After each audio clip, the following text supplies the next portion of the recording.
காலை 9 மணியிலிருந்து இரவு 12 மணி வரை ஜூலை 29 ஒரு நாள் மட்டும். 12 வருடமாக எந்த போராட்டத்திற்கும் செவிசாய்க்காத நரேந்திர மோடி இந்த முறை கல்வி அமைச்சரை ராஜினாமா செய்யக்கூடிய ஒரு முடிவு எடுத்தார். ஏன்னா நடந்த போராட்டம் என்பது நரேந்திர மோடியினுடைய பதவிக்கு வேட்டு வைக்கக்கூடிய போராட்டமாக மாறிவிட்டது. பொதுவாகவே நரேந்திர மோடி நம்ம பாக்குறோம்னாலே வீடியோல பார்த்தாலும் நமக்கு கொஞ்சம் பயமா தான் இருக்கும். அது பக்கத்துல க்ளோஸ் அப்ல வச்சு ஒரு வீடியோ வர போட்டாரு, அது இன்னும் பயங்கரமா இருந்தது. இதுவரைக்கும் எந்த போராட்டம் நடந்தாலும் அதை முத்திரை குத்துவது, தவறாக முத்திரை குத்துவது என்பது பிஜேபி ஐடி விங்கோட வேலையாக இருந்தது. ஆனால் இந்த போராட்டத்தில் பிஜேபி ஐடி விங்களுடைய வேலையை இந்த ஜென்சி தலைமுறை மிக எளிமையாக கடந்து விட்டார்கள். இப்ப ஜென்சி ஜெனரேஷன் இந்த நரேந்திர மோடியும் ஆர்எஸ்எஸ் கும்பலும் வைக்கக்கூடிய அத்தனை அவதூறுகளையும் மிக எளிமையாக எல்லலின் மூலமாக கடந்து விட்டார்கள். காவலர்களை கிண்டல் செய்கிறார்கள், எல்லல் செய்கிறார்கள். அடக்குமுறைக்கு அங்கே லத்தியிலே ஆணியை அடித்துக் கொண்டு இந்த இளைஞனை அடித்து துவம்சம் செய்த அந்த காவல்துறையை பார்த்து இவர்கள் எல்லல் செய்கிறார்கள். அந்த அடக்குமுறை எல்லல் செய்கிற எத்தனை வீடியோ பார்த்தோம் நம்ம, எத்தனையோ வீடியோக்கள். பீகார்ல எல்லாம் பார்த்தா அந்த இது போல பேரிகேடுக்கு சக்கரை வச்சிருந்தா அவன் ஓட விட்டு விளையாடுறான், கயிறு முடிச்சு தக்காபார் பண்றான், தண்ணி எடுத்து அடிச்சா அதுல குளிச்சு கும்மாளம் அடிக்கிறான். ஆக இந்த அரசாங்கத்தின் அடக்குமுறை கேலி கூத்தாக்கிய இந்த ஜென்சி தலைமுறை ஒரு புது விதமான ஒரு புத்துணர்ச்சியை போராட்ட களத்தில் கொண்டு வந்திருக்கிறது. அவர்களை நாம் கவனமாக கற்றுக்கொண்டு அவர்கள் வழியிலே முன்னகர்வதுதான் முக்கியமானது. தாவேக அரசு நிலைப்பாடு என்ன என்பதுதான் கவலைக்குரியதாக இருக்கிறது. மரியாதைக்குரிய மருத்துவர் எழிலன் அவர்கள் அதை சொன்னது என்பது அதிர்ச்சியாக இருக்கிறது. இதுவரை இந்த வழக்கு சம்பந்தமாக தாவேக அரசு நிலைப்பாடு எடுக்கவில்லை. நீட் தேர்வு ரத்து குறித்து உச்சநீதிமன்றத்தில் இருக்கக்கூடிய வழக்கிலே இதுவரை தாவேக அரசு எந்தவித நிலைப்பாட்டையும் அதனுடைய மூத்த வழக்கறிஞர்களுக்கு, அரசு வழக்கறிஞர்களுக்கு கொடுக்கவில்லை என்பது மிக மிக ஆபத்தானது.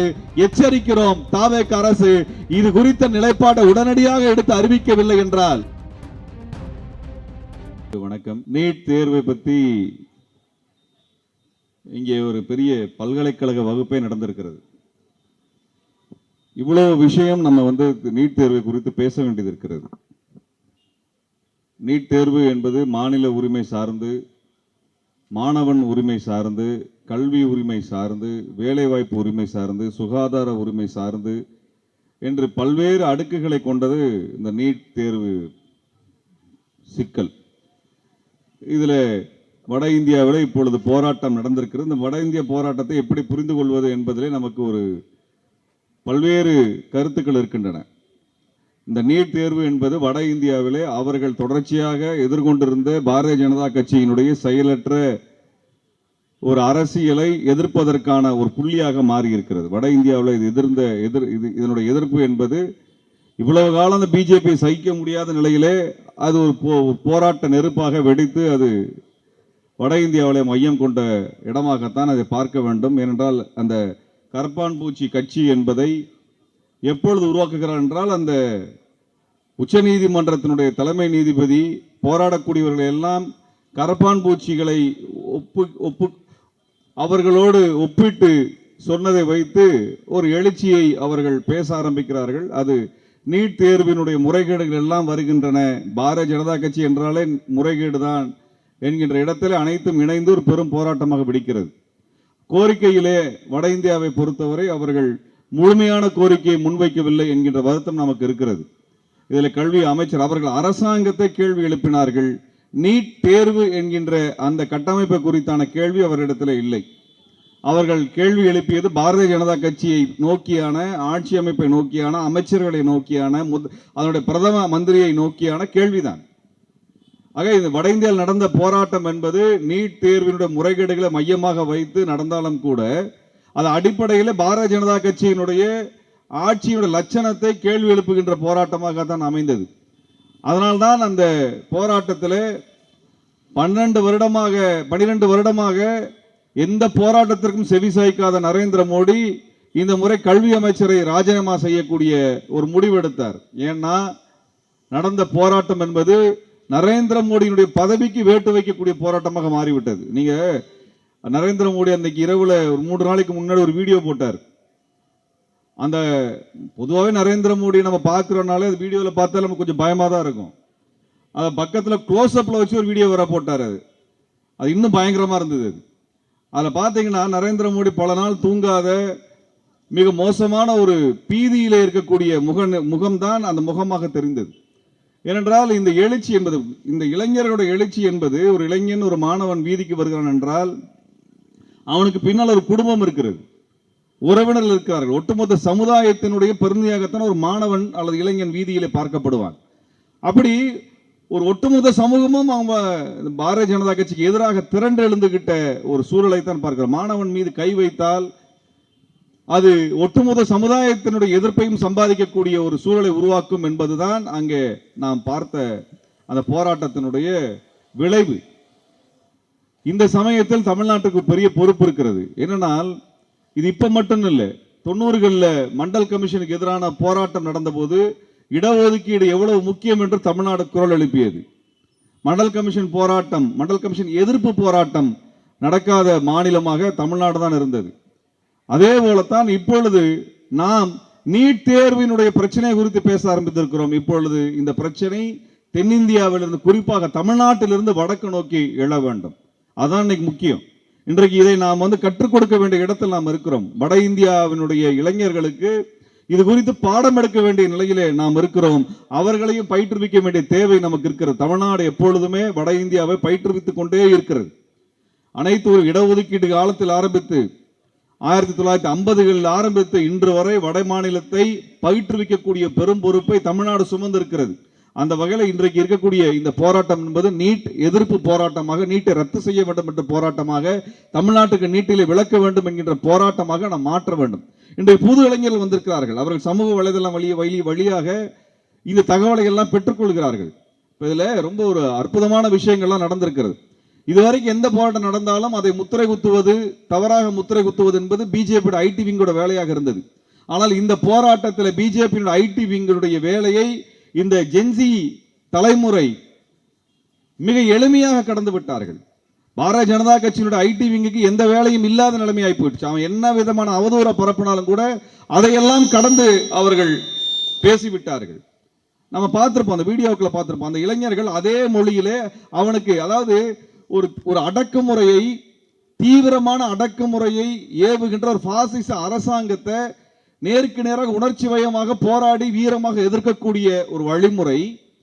அதே சமயத்தில் அந்த அரசாங்கத்தை, அந்த அதிகாரத்தை, அந்த பாசிசத்தை மக்களிடத்தில் அந்நியப்படுத்தி, அடையாளப்படுத்தி, அம்பலப்படுத்துகிற ஒரு முறையை நம்ம பார்க்க வேண்டும் என்றால், ஹிட்லரை குறித்து சார்லி சாப்ளின் எடுத்த அந்த டிக்டேட்டர் என்கிற திரைப்படத்தின் மூலமாக ஹிட்லர் என்கின்ற பெரும் பிம்பம் உடைக்கப்பட்டது. எப்படி ஒரு கேலியின் மூலமாக, ஒரு கேலி உருவமாக இந்த கருத்து, இந்த பாசிசம் என்பது எவ்வளவு தூரம் கொடூரமானது என்பதை மிக எளிய மொழியிலே கிண்டலாக, கேலியாக அதை உடைத்து, சுக்குநூறாக உடைத்தவர் சார்லி சாப்ளின். அதே போலதான் இப்ப ஜென்சி ஜெனரேஷன் இந்த நரேந்திர மோடியும் ஆர்எஸ்எஸ் கும்பலும் வைக்கக்கூடிய அத்தனை அவதூறுகளையும் மிக எளிமையாக எல்லலின் மூலமாக கடந்து விட்டார்கள். அதான் நம்ம ஒரு வீடியோல பார்த்தோம். உங்களுக்கு எல்லாம் இந்த பிஜேபி என்ன சொல்லுச்சு, இவர்கள் எல்லாம் அந்நிய கைக்கூலிகள் என்று சொன்னார்கள். எப்பவுமே நம்ம அந்நிய கைக்கூலி தான் பேசுவான். பிஜேபி காரன் சங்கி பைய எப்பொழுதுமே போராடக்கூடியவர்கள் அந்நிய கைக்கூலிகள் என்று தான் பேசுவார்கள். விவசாயிகளை காலிஸ்தானிகள் என்று சொன்னார்கள், இஸ்லாமியர்களை பாகிஸ்தானிகள் என்று சொன்னார்கள், போராடுகின்ற ஜனநாயகத்துக்காக போராடக்கூடியவர்கள் எல்லாம் பங்களாதேசிகள் என்று சொன்னார்கள். அப்படி எல்லாம் இவங்களை சொன்ன உடனே இவன் ஒரு வீடியோ எடுத்து போடுறான். நேரா ஜி ஜின்பிங்குக்கு போனை போட்டு எனக்கு டீக்கு காசு இல்லை அனுப்புடான்னு சொல்லி வீடியோ எடுத்து வெளியே போடுறான். அதை அனைத்து இடங்களிலும் அந்த இளைஞர்கள் பரப்புகிறார்கள். இதன் மூலமாக பாரதிய ஜனதா கட்சி அம்பலமாகிறது. காவலர்களை கிண்டல் செய்கிறார்கள், எல்லல் செய்கிறார்கள். அடக்குமுறைக்கு அங்கே லத்தியிலே ஆணியை அடித்துக் கொண்டு இந்த இளைஞனை அடித்து துவம்சம் செய்த அந்த காவல்துறையை பார்த்து இவர்கள் எல்லல் செய்கிறார்கள். அந்த அடக்குமுறை எல்லல் செய்கிற எத்தனை வீடியோ பார்த்தோம் நம்ம, எத்தனையோ வீடியோக்கள்.